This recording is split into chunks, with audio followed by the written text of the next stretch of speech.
Welcome into a whole new ball game. Alex Hughes, Vinny Pasquantino back with you with another tremendous episode.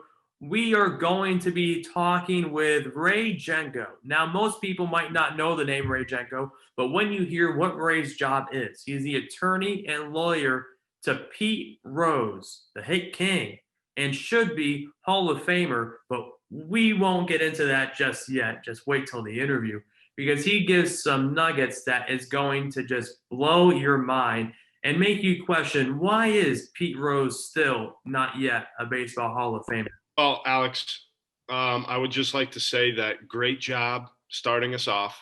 That was great energy. You finally brought it. We're on our third episode now, and you finally brought some real energy to the table. I think our listeners will appreciate that. I know I appreciate that. But yeah, we've got Ray Genco on tap today, and I had a great time interviewing him. I wasn't sure what to expect going into this interview, so I was just really excited that we got to do it. I learned about Thailand fishing pants. I learned about a whole bunch of things that I had never really thought of, to be honest. And Ray's just a super enlightening guy. He definitely knows what he's talking about. There's no beating around the bush there. He knows what he's talking about. And it was just a really cool interview that I'm glad I got to be a part of. The favorite thing about Ray is, he asked us before the interview, like, what interview style is this? Is this like a Joe Rogan podcast? And, we responded with, it's Joe Rogan just without the drugs, but baseball.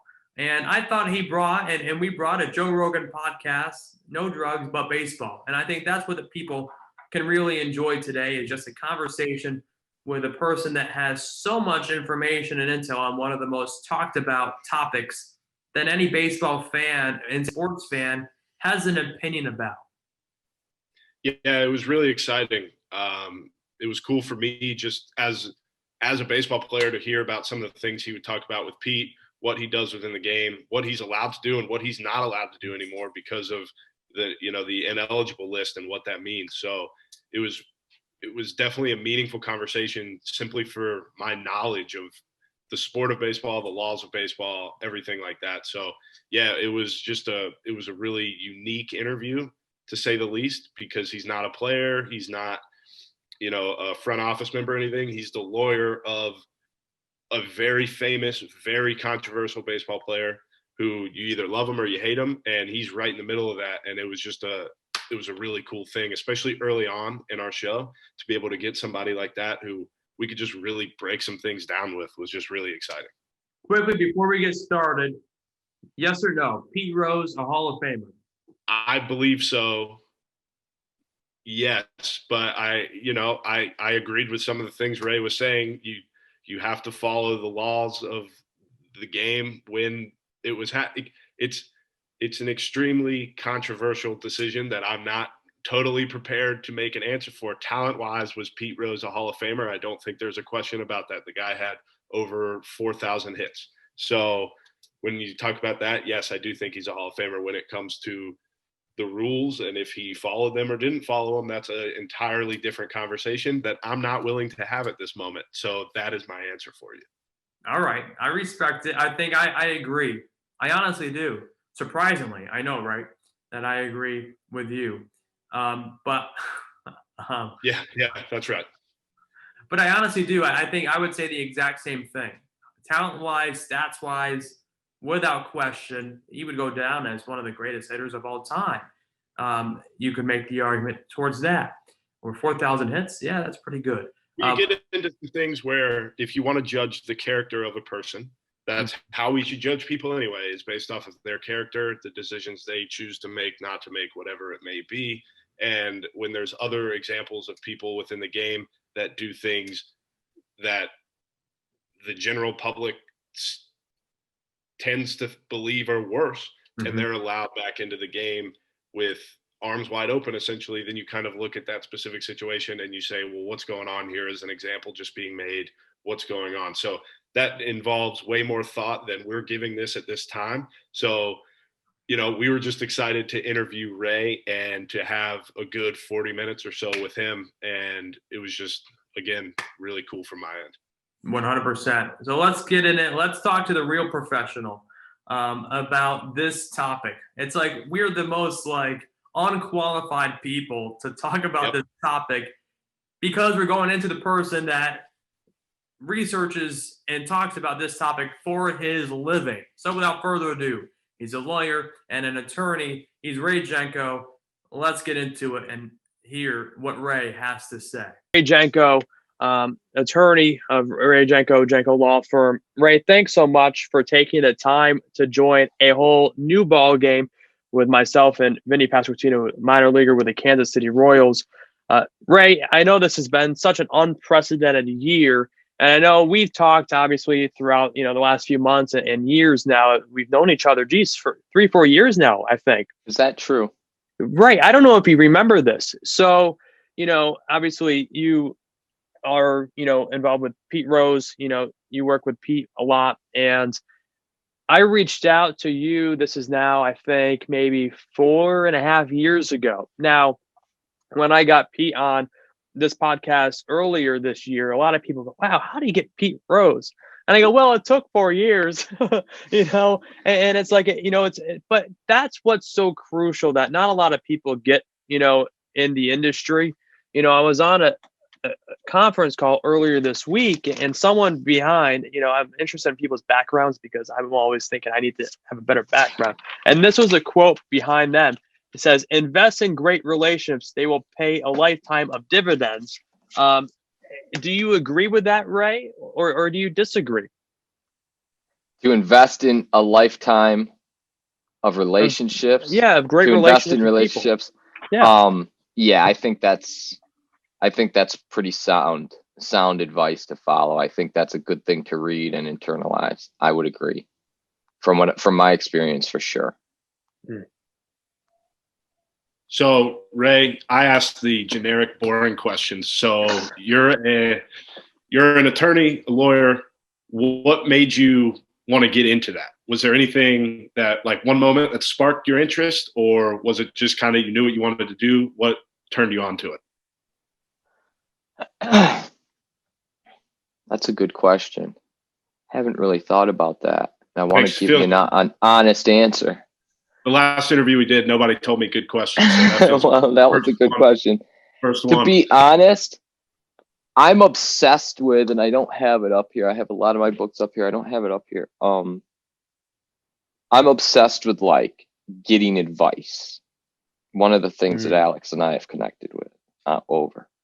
And very early on, my grandfather had filled out this book of 500 questions or 200 questions, and he filled it out. And I carried that around like it was the Bible. And one of the questions was, what profession, what would you have done if you could have been anything, any career? And he said he'd be a lawyer. And, like, for whatever reason, he wasn't able to with this or that. But so that's where I think the moment where I said, oh, I can do that.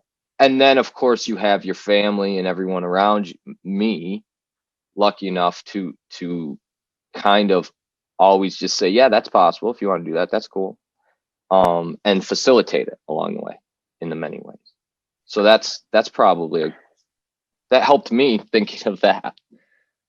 So, Ray, when someone says, or you tell someone I'm a lawyer or an attorney, I think right away, if you have never met a lawyer or attorney, that they have this stereotype of what a lawyer or attorney is. What would you say is something that is a lot of people consider a stereotypical thing about what you do every single day that just isn't true? So many things. I get that I'm not a typical lawyer a lot, but I don't spend my time like the meat of the bell curve lawyer. There's a variety of lawyers and what they do, and they have a lot in common. My work is a little of an outlier. But a lot of the things, as far as always being in a courtroom, always being in a dramatic moment, it's your 4 years of hounding me, I guess, to get Pete on the podcast. I have a trial 2.5 years from now, and you can pick up the work and the research now, or you can say, I got time. So it's like, it's not a lot of these dramatic moments, but it leads up to it. So there's a lot of plateaus before these dramatic moments that you might see on TV. But a lot of people I spend time with, a lot of the clients that I have, a lot of more sophisticated folks, even kids that I talk to who I ask me about going into law school, etc. They're beyond that, the stereotypes. They know that it takes a lot of work, a lot of investigation, a lot of reading, a lot of solitude type stuff. But the more of a people you can kind of make it what you want. I found you can make it what you want.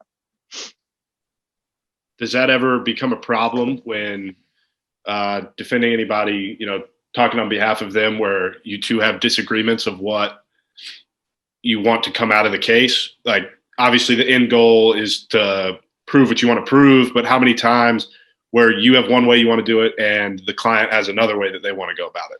That's a big part of the job, right?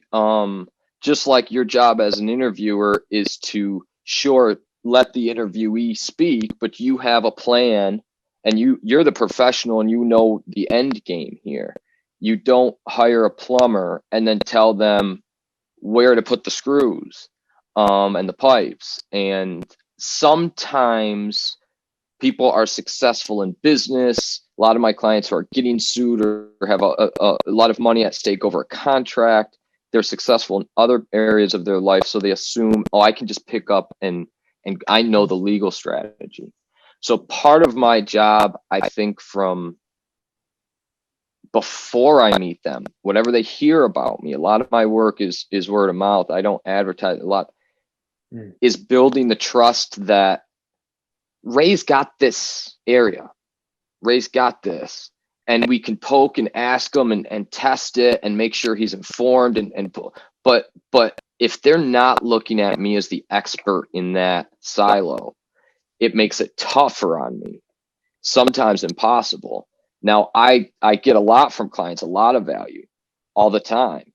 But the disagreements are, if you want to settle, it's 100% up to them. I have a fiduciary duty in a sense, to explain the pros and cons, make sure they're well informed, present the offer, make sure they're protected, etc.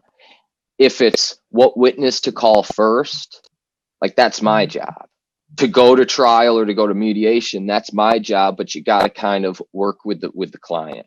If it's a coach and your cleanup hitter is what it is. If you don't believe in each other, it doesn't work. It's a pitcher and a catcher. I think, yeah, that was awesome. That was great. I love talking. And do you feel like you have to be a talker to be a good lawyer or an attorney? I work with clients as a in-house counsel type to Pete or others, a CEO or a company, where then if they have litigation in Florida on a contract issue, or if they have a civil rights matter in California, or if they have a class action that they want to address in Washington, D.C., I then partner with or find or facilitate them sometimes to work with a local counsel or the expert in that field. And a lot of the times when I'm screening or hiring those, the best that I've found are introverts, studious. You don't need to be a wheeler and dealer. There's transactional attorneys, there's salesman attorneys, there's trial attorneys that do nothing but the trial because they just look and move to a jury like someone who I'm going to vote for them. So that's so you play to your strengths, but there's so many tasks that now if you're trying to do everything alone, you fail. But if you partner up and build coalitions, and if you're at a big firm and it works, or if you're at just me and you partner with other attorneys on the cases, then you complement each other and you can play to your strengths. So you don't have to be anything. You don't have to have a good arm to play baseball. You don't have to be able to hit home runs to play baseball. You can play second base and bunt. It works perfectly to the guest we've interviewed today. He is a second baseman and he does like to bunt. So that was fantastic for that. He talked about that on here. About that's incredible. Yeah. So mostly because I don't know this, people listening probably do, but what is your background? Where did you go to school? Where are you from? What is, who is Ray Genco? I like to think it's more. That's too big of a question. I'll just stick. I'm from and where I went to school. Who it is up to everyone else. But Jamestown, New York, is a small town out of Buffalo. They for many years had a short season single A team there. I was the bat boy from 10 years old to I think 17 years old at that minor league team. Went to Washington, D.C. for college, then went to Wake Forest for law school. Was able to kind of, my parents worked their butt off to help, and then I kind of worked. I held a job through the 3 years at GW and full-time at law school. There was a rule at my school that you couldn't have a job if you were studying law school. So I wasn't allowed to tell anybody that. But the reality is, like, you go through that, and I was so fortunate to be and have the privilege to be kind of have at least enough exposure and of a head start to kind of claw my way to GW, claw my way to law school. A lot of families don't even have that surface area exposure to that sometimes. A lot of kids just don't even see that as a possibility. It wasn't easy, but I made it. I didn't learn to study until I started doing trials, though. I was just able to take a test, etc. I didn't learn to work until I had my first job as a trial attorney. Moved around a lot because I've always taken the position. For now, I really want to build this practice and do this legal work in my own kind of way. So after spending time at a much bigger firm, I went on my own in about late 2013, 2014, with a good litigation background. I feel like I'm babbling, but a good litigation background, a good sense of clients that were pretty diverse, where I can handle a lot of different things for them. And I just said, I'm gonna instead of billing corporations thousands and thousands of dollars a day to just work, there's more to do here. And a little business side of me said, if I marry that with the law, maybe I can figure some things out. I didn't really have a plan. That's where I went and got Pete as a client. From there, this flourishing kind of sports and entertainment practice over the last 6 years has worked out. So I'm still in the courtroom. I have a class action right now in DC, representing hundreds of NFL players. We have civil actions in Nebraska, Texas, Florida, Pennsylvania, New York, and California. Just matters whether there was a wrongful death or a company was kind of. I do a lot of consumer protection, a lot of the little guy. So when you marry the consumer protection and the sports background, you really get this players' rights area.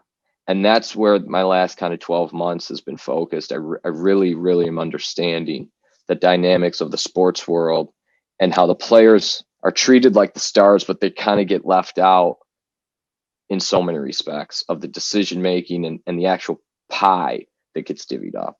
Mm-hmm. So that's where a lot of my work is now, but I'm able to, I moved around a lot because I'm able to go where the case is, where the work is, and just kind of stay very flexible with the eye not on billable hours or growing the revenue, but growing the partnerships and growing my impact through my clients. So let's say, how many years ago did you land Pete? Start working with Pete. Has it been, you said 6 to 7 years now? The first part of the cup, 2014 we started. Okay. I think it was 2013, 2014. Yeah. So I think everyone in life, right, if you kind of have like top 5 or 10 greatest moments or achievements in your life, like people can really put that up there. Oh, you get your first car or you get your first job, right? Where would you rank, that partnership with you and Pete on your, maybe not like lifetime achievements, but like if you don't form that relationship and partnership with Pete, like, do you see yourself getting involved with the sports entertainment part of what you're doing and have spent the last 12 months on? It certainly was a catalyst. One thing always leads to another in this life. I was pretty determined to find work that I liked. I wasn't determined to be in sports. I wasn't determined to be a litigator. I was determined to. So like Pete was the number one on the list for that, but the second wasn't any of the other stuff. So I think it validated a lot of what I was doing, because here's this guy who's been on the world stage, has the most important sports law case, or most famous. There, I mean, among them, there's certainly, now that I've dug in, there's so many important cases, especially those that are playing out now. But at the time, he had this very notorious sports law case, and it validated kind of my approach, because when he first started asking me questions about his situation, the way I answered goes back to my first question, your first question that I said was a good one.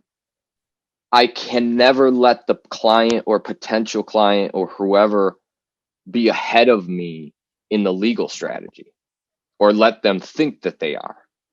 So from my first time I met my baseball hero, I had to have like an on-point answer to a question that I wasn't expecting. And that kind of validated, because that was my whole approach to I'm on my own. I have no clients, basically. I have small clients, and my only thing that I was clinging to was, I'm going to deliver this. I'm going to be the expert in what I'm offering this, or I'm going to say, that's not my field. I'll get you to the right one. And he happened to ask a question that I wrote a paper on his case in law school. And I'm like, okay, I got the answer. And he said, well, I've never heard that before. I said, yeah, that's a novel approach, but that's what I would do. And then we went from there. So that's it validated the approach, and it didn't lead to, oh, you're Pete Rose's guy, be my guy, etc. But it led to, I know how to do this. If I stay true to, like, the confidence is in the preparation. Like, if I know, and I like it, if I know what I'm doing, I can offer that. And if somebody disagrees and doesn't sign me up, that's fine.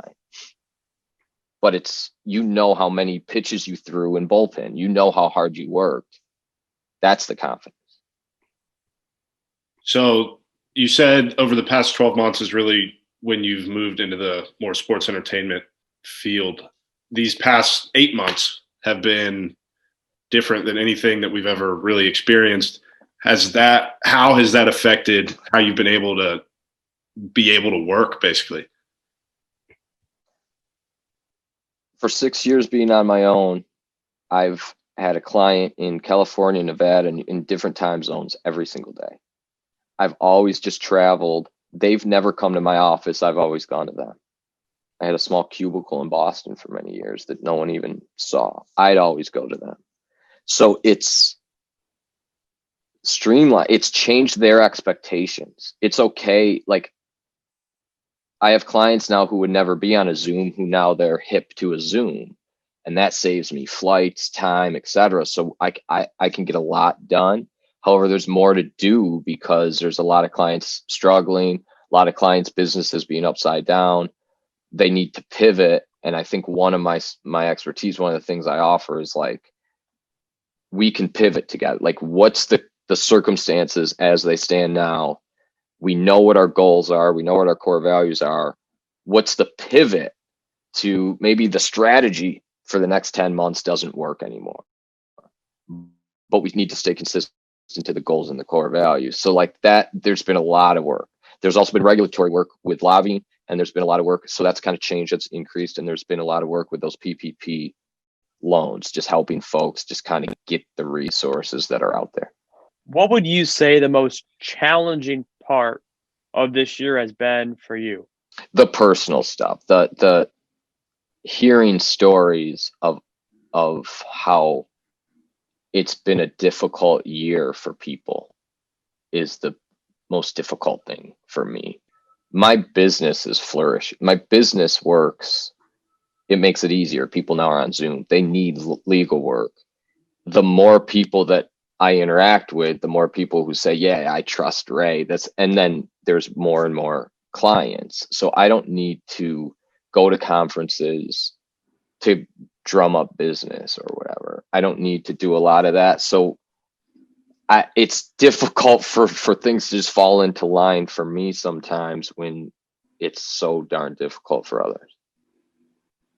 The base, we've talked about the base, Alex. They've had to close a couple of times.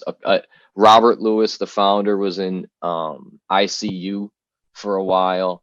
A lot of families are struggling. So that's just, it's tough. Logistically, business-wise, you can always, my strength is kind of pivoting, you know. In the chaos, I can kind of figure out from a business point of view better than others. Do you think that over the next few months with protocols and everything with COVID that your business might increase a little bit with athletes, with the way that teams handle, you know, how they're treating their athletes? I think I don't know about my business. I'm focusing on a couple big projects, so I don't know what I'll have time for, but I'll tell you, I really hope that the players understand the power they have. And it's been revealed to them in the last 8 months. And they really should. It's not a wave that crashes and disappears. It's a continuum. They got to kick it up. It's a downhill that can never end if they really rally. I think so. There's COVID protocols, and what they've been able to do in a sophisticated way, or what naturally has occurred, I don't know. But you have players opposing players in a sense. I just want to play. I need my $1 million check. This is my year. Or I need my $200,000 check minimum. This is my time. This is it. I have 1.5 years in the NFL. Get me on the field. And you don't get paid if that game doesn't occur. So you have that push, that tension. And then you have the players who are like, and it's not just players, it's the sensible thought would be like, we're not going out there till it's safe. And the responsibility to keep it safe is management. So that creates kind of a weakness on this side of things, where then this side of things can kind of take over. So I hope that what we've seen in players speaking out on social justice, the wave of social media, which is nowhere close to where it's going to be year over year, the players have the power. No longer do the players need to go to an owner and say, hey, owner, you have the only stadium in town. You have the only league in town. You have the only TV contract in town. Give me a paycheck. Let me play, and you figure out the rest. I'm not going to be a squeaky wheel. When the reality is, the players have the fans in their pocket. They don't need to be in the middle of Yankee Stadium to do it. They don't need to be an NFLer to do it. The fans are no longer as loyal to a geography or to a hometown team as they were even one generation ago, even when I was a kid. Now, what's the biggest driving force in sports, Alex? Well, it's just, I mean, social media is so crucial, but also the money side and the fan buy-in. You said three things that all lead into one thing: gambling money. Yeah. Gambling money is the biggest driver in behavior in the sports industry. Fans and management and play and the game. So I believe. So the fans are no longer, the more normalized gambling is going to be, the more times somebody plays a $10 bet, the less loyalty they're going to have to the hometown St. Louis Cardinals, who, because they love Busch beer and their grandfather took them to the park. They're going to remember last week the Dodgers ripped them apart and the Cardinals screwed them, and they like the Dodgers now. They're going to be fits and spurts of fandom. So the owners don't own the fans anymore. Right, let me just interrupt for 1 second and ask you this question. Fantasy sports, did fantasy start the process to getting sports gambling in play sooner than maybe most expected? Fantasy's been around a long time. Social media was a driving force.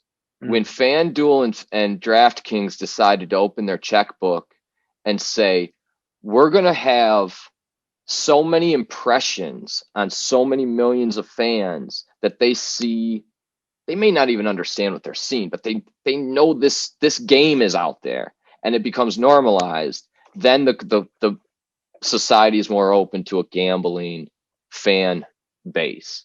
But it was the Supreme Court that made that call, obviously, and allowed the states to kind of open things up. But I think, don't ask me what was legal or wasn't legal before that Supreme Court case. But FanDuel and DraftKings went out and they operated and they advertised and they really opened up the minds of some folks. But they're two different things, I think, now. And I think the fans see that. Yeah, gambling it's just so interesting. Like you were saying with, a St. Louis Cardinals fan, they put some money on it anymore. It's completely different. And it'll take two seasons and you'll be away from any favorite team. Yeah. So especially if you have a favorite team, because that will cause you to bet on them and you're going to lose. So yeah, they'll be the ones who disappoint you. Yeah. The Jets. They disappoint every week. Every single week they're disappointing.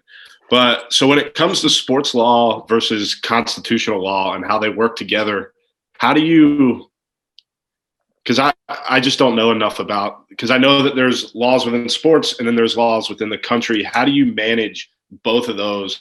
Like, how much of baseball bylaws do you have to know when you go in and argue a case? You don't. I do, because I had a very unique case where that got into the MLB Constitution and the powers of the commissioner, et cetera, et cetera. So I know that stuff because I read it.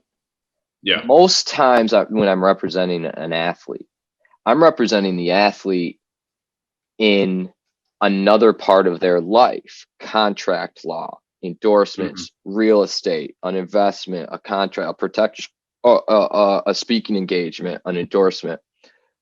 In the world of sports, it's kind of the same muscle. It's like if you take a baseball player and you say, okay, go play softball today.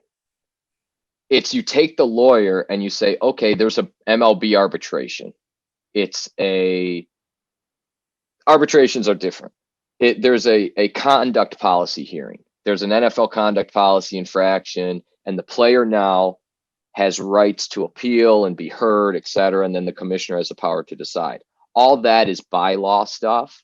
So if you have that, you just become a lawyer and then you go to those rule books and you play the game, as opposed to like the New York State statute and you play the game. So and you don't need to know it. If there's a conduct violation, you listen to you look at the video of whatever happened, you listen to the facts, you gather some evidence, and then you go to the bylaws and you figure it out right there. You don't need to have it on the top of your head. All right, Ray. You know me, I like to ask the questions that I think sometimes I get a little nervous asking, but I think if anyone that's listening up to this point in time, I think they would really think, okay, here's Pete Rose's, lawyer and agent, and we talked about sports gambling, and we haven't brought it up. You talk about the introduction of sports gambling across really all sports, right? And I think from people I've talked to, the majority of people say that Pete should be in the Hall of Fame. And there's so much more to that question. Does Pete Rose deserve to be in the Hall of Fame? It's a complicated question, as you know. I mean, if anyone knows, you know it better than anyone. So I guess the question that maybe not for me, but people listening, I think would have to ask, okay, so sports gambling, I mean, look at Wrigley Field, for example. They're going to have a sports book attached right to their field. So a lot of people have the question of, okay, now that it was however many years ago that happened, why can't we just let him in the Hall of Fame? So I guess that's my question for you. Why can't we? Or what? Yeah, What's the I mean, specific question? I'm a lawyer. I guess a specific question is, why can't Pete Rose be in the Hall of Fame on, we're recording this on December 2nd, 2020? I don't want to evade the question. I just want to force you to be more precise, because why can't he broke the rule, made an agreement with MLB. Let me ask this one. But, if we continue down this road where in, let's say, 20 years from now, all 30 major league stadiums have a sports book attached to it, that's why, right? Like, that's why. Like, why not? Why can't he be in it? Like, what is holding something back into not allowing Pete Rose being reinstated in the game and then ultimately get inducted into the Hall of Fame? We all know he's a Hall of Famer. We all know it. So I guess that's more of the question, if that makes sense. Let me take it this way. Let me say, I'm not convinced. I'm not moved as somebody who absolutely loves baseball. Absolutely loves baseball. I'm not convinced that it matters if Wrigley Field takes bets right in the bleachers to Pete Rose's culpability. I don't think that matters. I think that's something that occurs after the fact, and that's not persuasive to me. I think he broke a rule, and whatever that may be, take Pete Rose out of it. I think a fundamental fairness assumption that maybe we can agree on, maybe not, I'll throw it out there, is that whatever the rules are at the time of the infraction, that's it. And that's fair. I don't need a little extra because now gambling is so ubiquitous, is so universal, so normalized. And in 5 years, it'll be so much more. And I wanted to get to that nuance. And if you have a follow-up question, go ahead. But I have a nuanced point. Mm-hmm. Why isn't he in the Hall of Fame is different than why isn't he reinstated? Why isn't he reinstated is a question of what did he do wrong, what was his punishment, and what's in the interest of baseball. Being reinstated means being taken off of, you talk about the bylaws and the MLB Constitution. The MLB Constitution gives the commissioner great power to enforce punishment for wrongful conduct. The included in that power is something called the commissioner's able to put you on the list where you're not allowed to play, participate, coach, manage, sell Cracker Jacks, get a free ticket, go into the clubhouse, be a spring training coach, be an advisor to the team. You can't umpire, you can't play, you can't be a union rep. Mm-hmm. Until he's the ineligible list. I can't believe I've only said that 17,000 times in my life. So right now, Pete's ineligible. At the time of, and in 1989, 1988, before his gambling scandal, the rule was if you're guilty of gambling on the game of baseball, whether you bet on your team. Now, some Pete defenders say he never bet against himself. Now that he's never threw a game, and that's for sure. He never went negative. But the rule does not make a distinction between whether you bet on your team or against your team.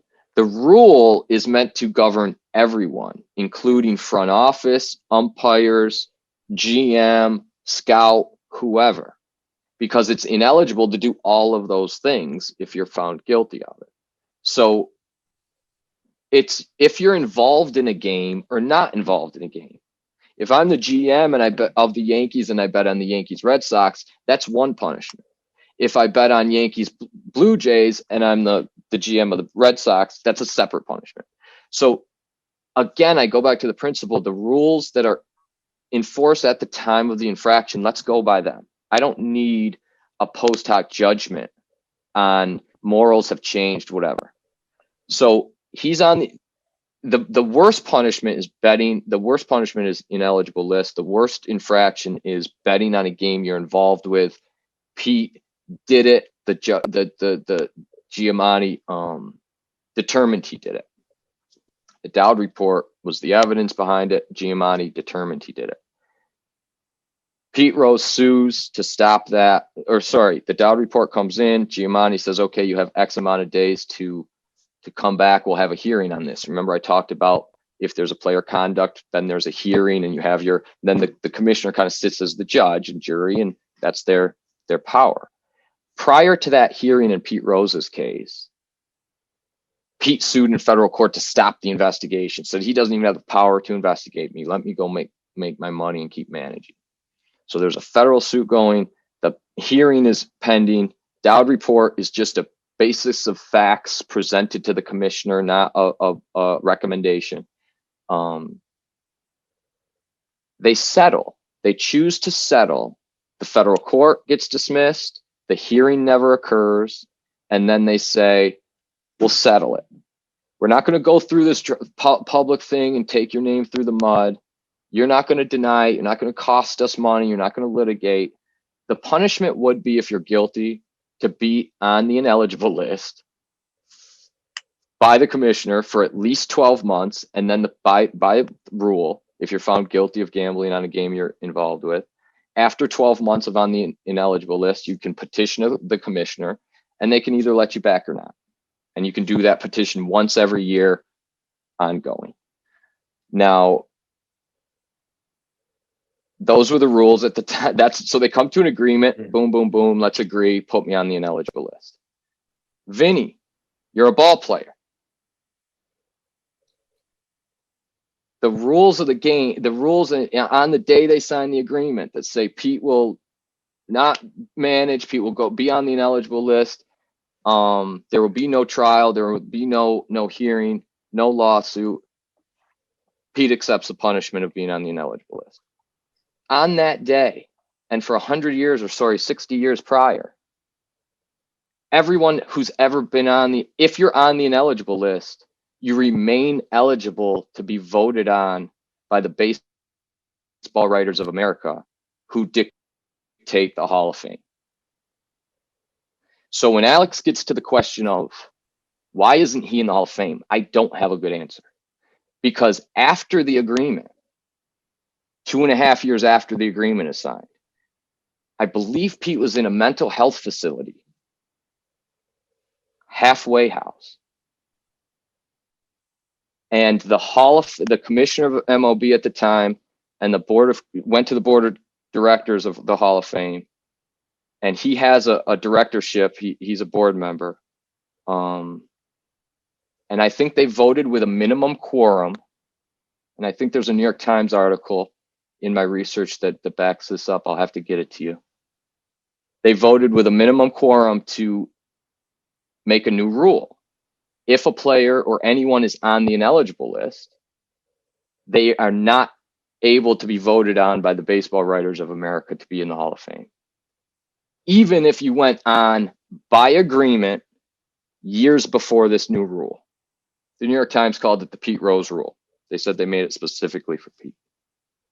So, boy, Alex, a resolution could be for Pete for Pete to be grandfathered around that rule for one voting cycle. Since 1930s, when they invented the Hall of Fame, the Hall of Fame is an entity. They've outsourced the gatekeeping power to the baseball writers. And Shoeless Joe Jackson was on the ineligible list, and 7 of his teammates. And every single year, those gatekeepers, the baseball writers, got it right. They declined to bring in Shoeless Joe and others to the Hall of Fame. They were able to look at their career and their ineligible list status and make a decision. And when Pete made an agreement, that was the rule at the time. So I don't need the gambling. I don't need extra bonus points. You know what I'm saying? We don't need to concede anything because now gambling's accepted. let's just enforce what everyone at the table who signed the agreement intended, including Giamatti. The day that the banishment was announced at 9 o'clock, Giamatti faxed the agreement to all the clubs. And then about 9:10 or 9:20 had a press conference. And at the press conference, the one or two questions, the first one or two question was, how does this impact Pete Rose's Hall of Fame? Everyone knew he was a Hall of Famer before he was done playing. And Giamatti was president of Yale. And at the time of commissioner, he was also a board member of the Hall of Fame. He knew the bylaws, he knew the rules, he knew the interplay of the two institutions. Mm-hmm. And he loved the game of baseball. And he was arguably a commissioner with the most wisdom and foresight for his game. And he quickly answered, well, that's up for you guys to decide. That's for you guys to decide. That's up to you. Meaning the pool of writers who are there asking him questions are the ones who will remain the gatekeeper for Pete Rose. 8 days later, Commissioner Giamatti had a heart attack and died. Fay Vincent took over. Fay Vincent instituted and executed that rule that we talked about that made those ineligible not eligible. So that's where we stand. There are solutions out there. It's not should he be in or should he not be in? Should he be voted on? Should the baseball writers have the opportunity to screen him and put him up to the rigor that they put every other affiliated ball player to? Mm-hmm. Everyone else. And that was Giamatti's intention. And that was Pete Rose's intention. And it will either way bring a resolution to an issue that the game is great, but this issue blocks and clouds the folk hero of Pete Rose.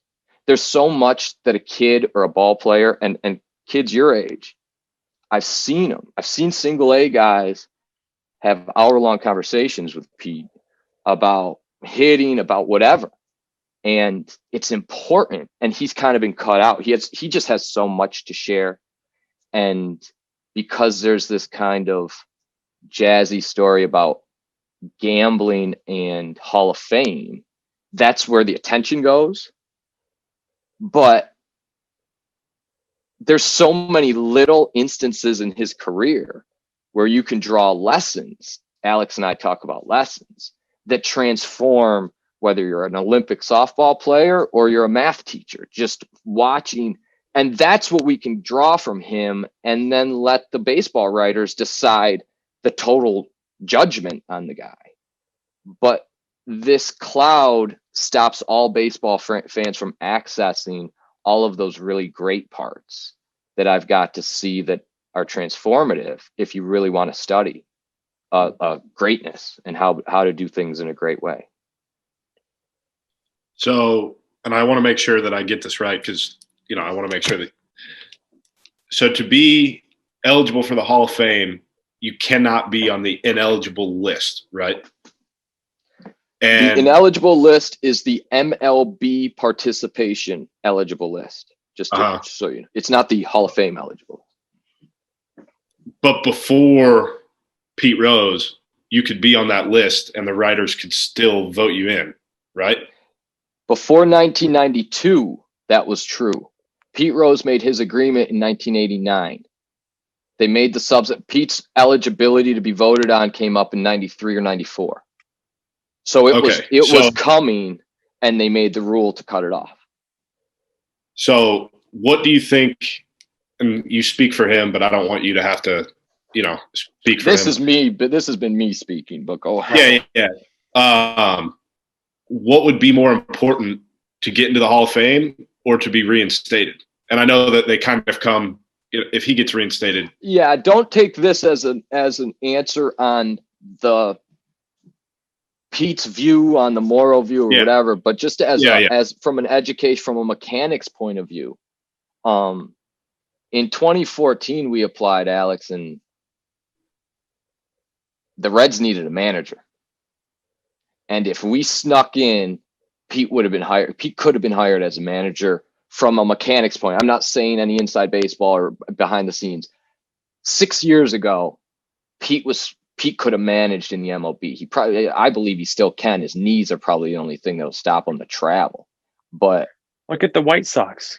I'm just saying. I'm just throwing it out there. Well, he's another lawyer that took an untraditional path. But so now it flips. In 2014, if manager is on the table, that in itself is so big that, okay, I can live with the others not ever coming. Yeah. That's gone. It kind of reinstatement doesn't, symbolically, it means a whole lot, and I don't ever want to give any different impression. It means a whole lot emotionally to fans, to the city, to his. But that's not what I'm speaking on. I'm just speaking on practically. There, not much would change, other than the cloud and the debate. But from a relationship, maybe there's a job with a team as a consultant, a spring training. I know Pete would love to be around the cages at spring training. He offers he texts with so many guys during each season when they're in a slump. And so that would help. But the Hall of Fame, I'm exposed to a lot of his fans. I've walked down downtown in Cincinnati and talked to people about Pete Rose. Hall of Fame transcends the player, any practical implication in so many ways, from a fan's point of view. From a legacy point of view, from a sport institutional history book point of view. And that's why I it is important. And that's why I keep fighting. And even if it's just one year at a time, kind of explaining that ex post facto rule, it's not constitutional. We wouldn't do it to a drunk driver. We wouldn't do it to a murderer. We don't do that in our criminal justice system. If you have a plea bargain and subsequently the punishment changes for what you plead to, that's for the next folks. It just would change the calculus of the person making an informed decision to sign that agreement. And that's your contract law being infused into sports law, right? Yeah, no doubt.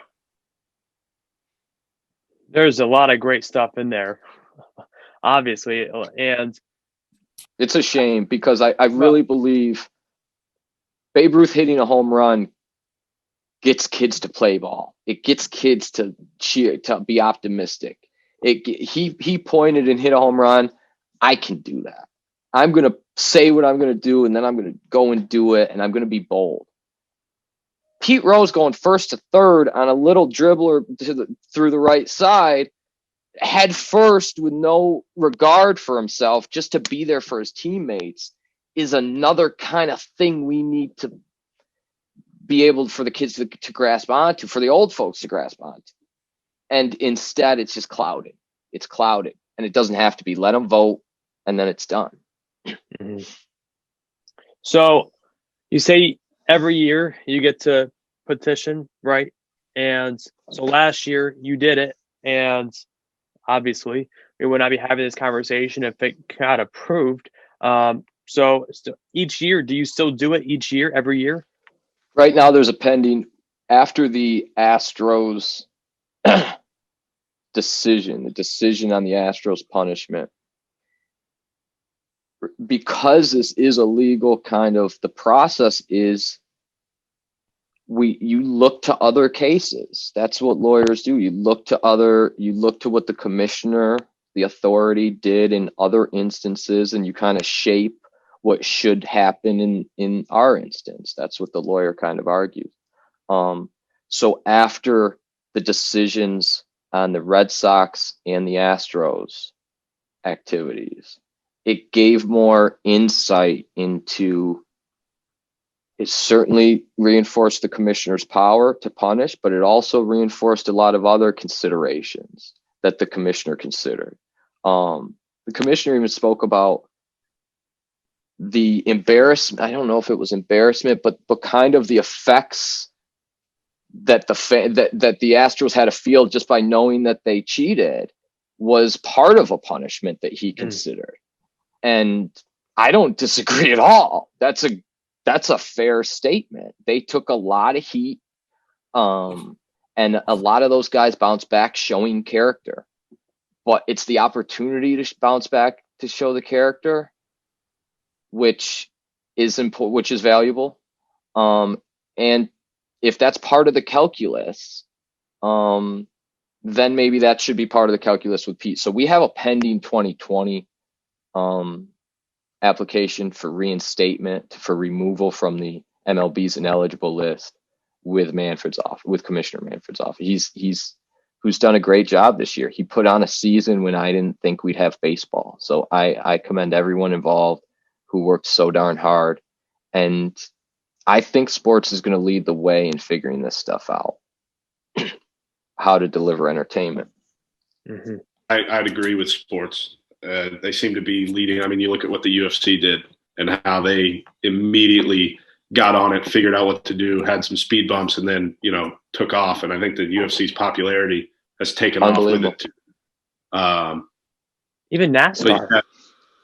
Yeah, I found myself watching NASCAR, and I had never really watched it before. Just, there was something on, and now TV's finally making its way. The entertainment business definitely does lead the way when it comes to kind of, for all of us, getting back to normal in a sense.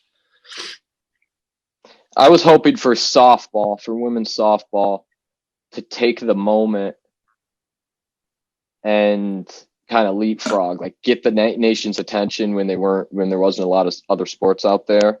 I think some people got in, but I think the WNBA did a really, really great job. I was kind of looking for softball to do that, but the WNBA came in and did it. And as they should, they've been around and kind of been plugging away. But those two areas, I want to continue to see their trajectory going up.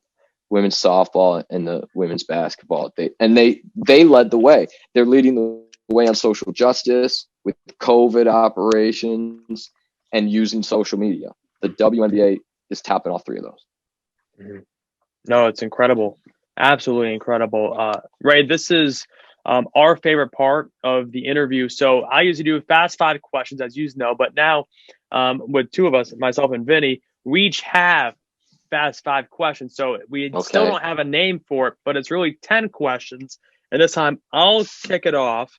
What's fast 5? I'd answer rapidly.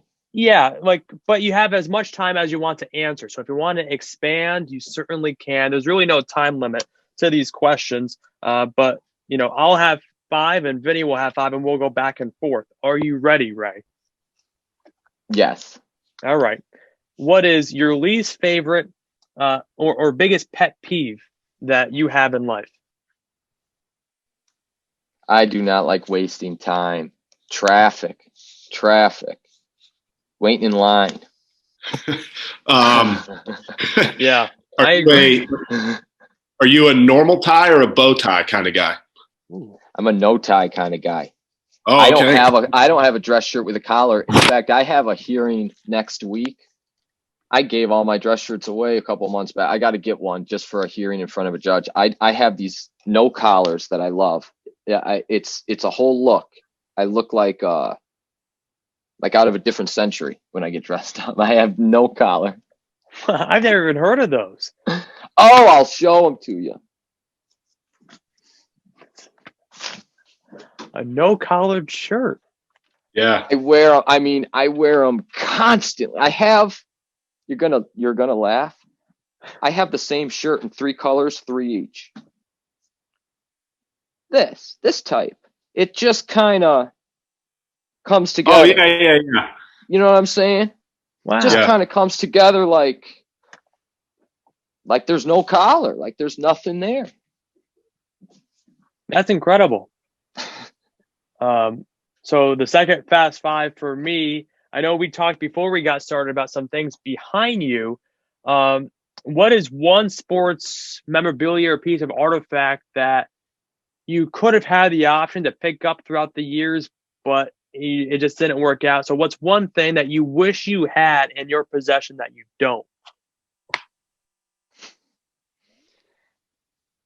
Every month I think I'm going to text and get this, and I just haven't. I'm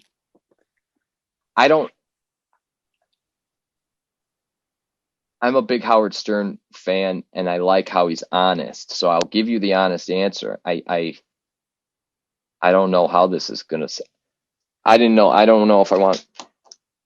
Pete Rose and I had a restaurant, and many other partners had a restaurant in Las Vegas a couple of years back, and it was a dismal failure. I'll publicly state. And well, Ray, let me just interrupt. There's no such thing as failure. It's only what just you lessons. learn. Yeah, just lessons learned. I got a whole bucket of lessons on that deal. I got a whole lot of lessons. On the wall, there's a photograph of me like 9 years old shaking Pete Rose's hand, getting a autographed ball. I gave it to the restaurant to put on the wall because I'm thinking this is going to be here forever. This is a great restaurant. Millions of people are going to come and see this. 10 months later, it's closed. I can't find that. I think Tyler, I think Pete's son has, it was a collage of Pete and Johnny Bench. I'll picture Pete and Sparky Anderson, and then Pete and Ray Genco in a collage that hung in the Pete Rose Bar and Grill in the Las Vegas Strip. And when it closed, I was so upset that it closed. I didn't want to go and grab it, and I wish I should have. Tyler, I hope has it, but I don't know if he does. Tyler is his son. Switch it up on you. Wired or wireless headphones? I can see that you don't have wires right now, but these are the noise canceling. I used to be on those flights. I spent 180 nights in a hotel room. Yeah, the year before last, constantly on flights. I don't recommend them to people who just want snazzy, but you pay for those noise canceling, and that's what you get. That's what I have. The best noise canceling I could find. So boasts something. Third one for you. If you decided that you are going to start your own podcast tomorrow, who do you want as your co-host? My co-host? I don't know.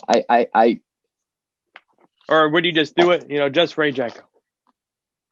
I'm very flattered, and I'm enjoying myself a great deal, and I'm terrified of what I might have said during this. So I'm having a whole ton of fun, but I wouldn't want to do what you do. I couldn't do it. I wouldn't enjoy it. Why not?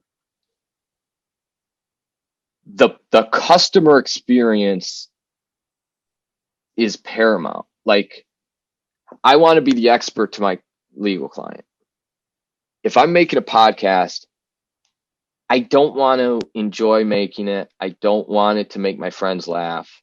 I want someone who doesn't know me to look at it and be like, that's a well-made podcast. That I'll listen to. That's a good podcast, right?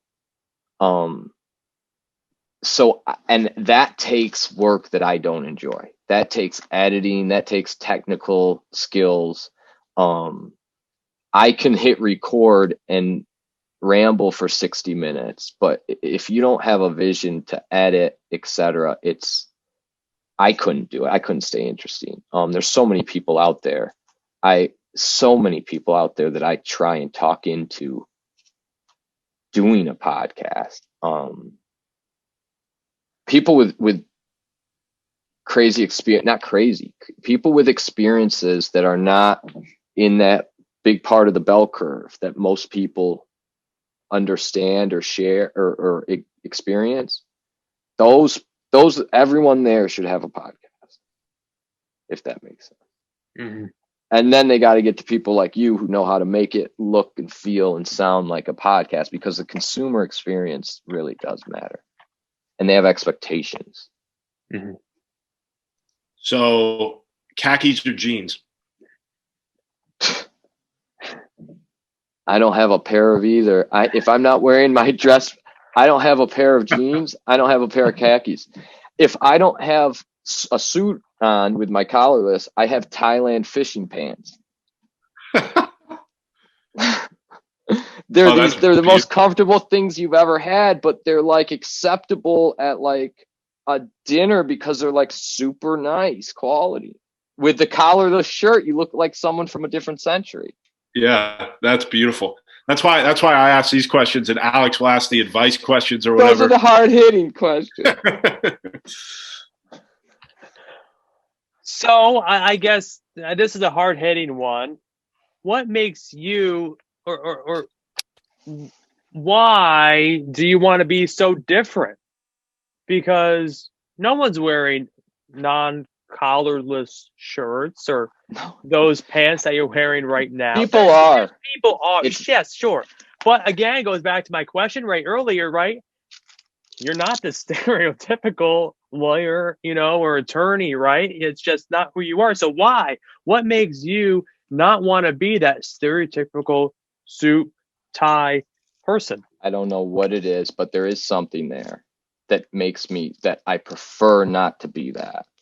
But I try. It becomes a distraction if you're trying to be different. I certainly don't try that. But what I try and do is pay attention to successful and interesting people who have found a happiness in a way of doing things that are mundane or otherwise. Jeans are so uncomfortable, and they bothered me through high school and college until finally I was able to find, it wasn't out of I like a colorful pair of pants. It was, this is so much more comfortable for me. And that Kevin O'Leary, that investor guy, talked about Thailand fisherman pants, and that's where I first heard of them, and he says he wears them all the time. So I try and just pay attention, but it's, maybe that's where I'm most comfortable. I really can't answer, but I certainly do the traditional. If you look at last night, I was up all night reading cases. You couldn't distinguish me from a traditional law clerk for for a justice, for whoever, or even a law student. Just, you have to do the work. Here's an answer that actually I've stumbled on in my long-winded answer. It's kind of a test. If you know certain things are unimportant, I certainly don't do it purposefully or consciously, but now that I'm talking about it, it certainly helps when somebody is turned off because I'm not wearing a tie. It saves me so much aggravation. I'm not that I don't want to work with, like, you're wrong and I'm right. We're not compatible in so many more fundamental ways of the fabric of how I like to interact with someone. So that's an easy tell to kind of like, okay, I'm not going to put 4 years into chasing that project because it's just not a good.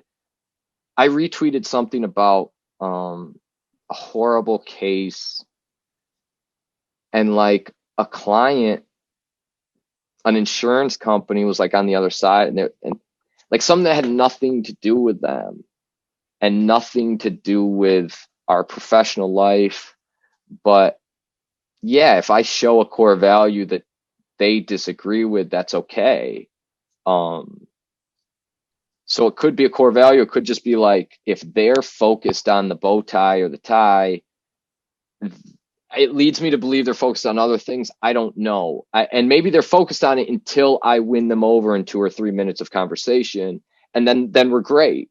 But if after that first interaction, they land there, it helps me say, okay, we're not going to work together in a way that will be most successful use of our time. I don't know if that's true or not. I don't your belief. Swear by that. I don't even swear by it all the time. It's just, you need a unique way to filter bad decisions out, and maybe that helps. Dream vacation on the beach or in the mountains? Boy, I went to Colorado last year, and I'll tell you what, the mountains. I've had a lot of beach those mountains are it's unbelievable. Now I wouldn't venture out too far. I'm not skilled in that world, and I'm afraid of a lot of these animals, but I'll tell you what, it's pretty and beautiful. I would, stay where you can see. I wouldn't go skiing. I stayed at a beautiful ski resort. That was terrifying. I wouldn't go skiing, but that's where I want to be. It's nice to look. And if this Zoom stuff keeps happening, I can forget vacation, dream living. Where do you live? I think those mountains, man. After I've been there, that would be great.